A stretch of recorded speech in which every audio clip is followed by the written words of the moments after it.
Oh,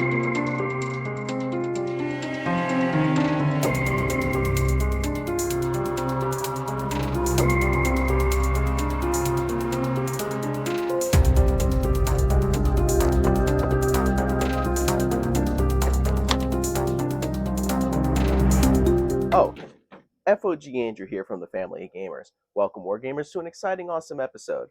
If you don't know, I'm actually a detective now.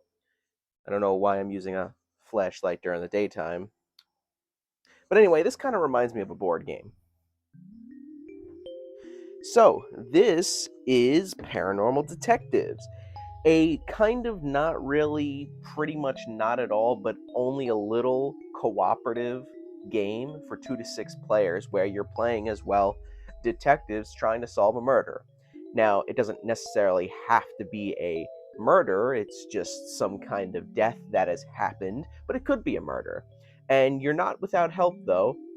The ghost of the person that died is helping you in certain ways. So the goal of the game is for the ghost to help the detectives try to solve their death. So one player plays as the ghost while the other players play as the detectives. Now each detective will have a screen, a hand of cards. They will also have a dry erase pen and a dry erase board. The ghost player will choose randomly from a deck of scenario cards what the actual scenario will be. Then the ghost will give starting information about the dead body. For example, if there are any wounds on the body, or if it's male or female. So as the detective, on your turn, you're going to pick a card from your hand of cards, for example, the talking board, and you're going to ask the ghost a question. Now, this question cannot be a yes or no question, because that would make the game too simple. But the card that the player picked is how the ghost will communicate with all of the players in order to answer the question.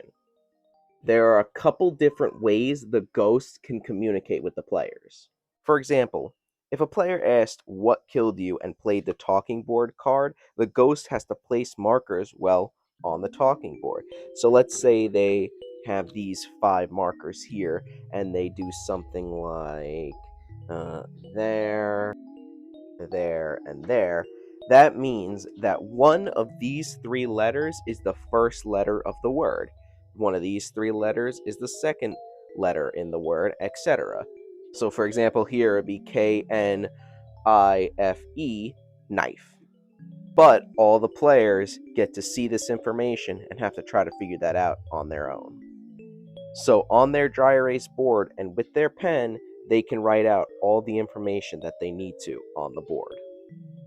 There's also the tarot cards card, where the ghost can pick from a deck of tarot cards that have different things on it, and they could literally arrange it in any way they want. So they could do literally something like this if they wanted to, or even use the back of the tarot card, or even do something like that. They could arrange it in however they want in order to get the point across. There's also the ghost meter, where the ghost places these 3 dial thingies on the board here in some kind of way. So, for example, this means that whatever they ask is going to be big, or this means that it's big but it's light, or this means that the person's old, or this means that it's a loud thing or a quiet thing, or a fast thing, slow thing, or even a different color.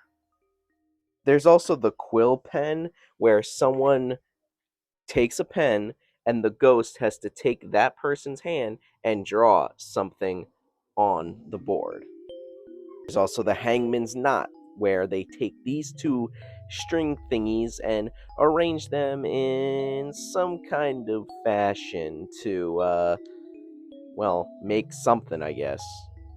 There's even things like the ghost scream, where the ghost can make some kind of noise or even point to something in the room. Or the ghost touch, where the ghost draws something, not actually draws, but kind of makes something on someone's back. There's also the whisper of shadows, where the ghost can mouth a word or something.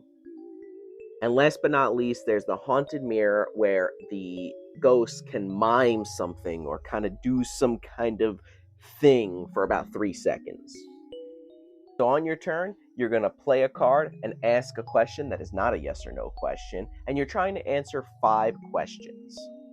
Who killed the person? Why did they kill the person? Where did they kill the person? How did they kill the person? And what the weapon was.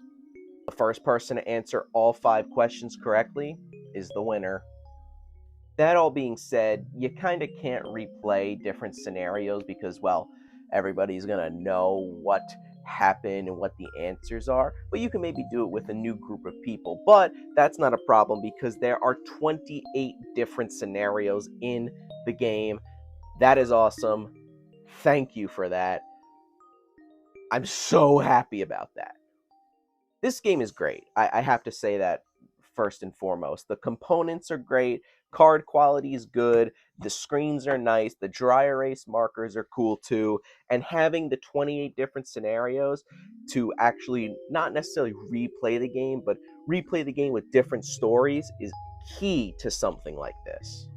Now, this is made by Lucky Duck Games, who also made Chronicles of Crime, so I kind of had faith in them when they developed this game.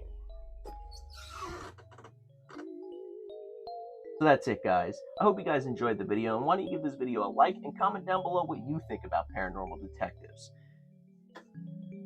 And also, check out the other videos that are here posted on the channel, and subscribe for more videos like this one coming out in the future. But anyway, I'll see you in the next one.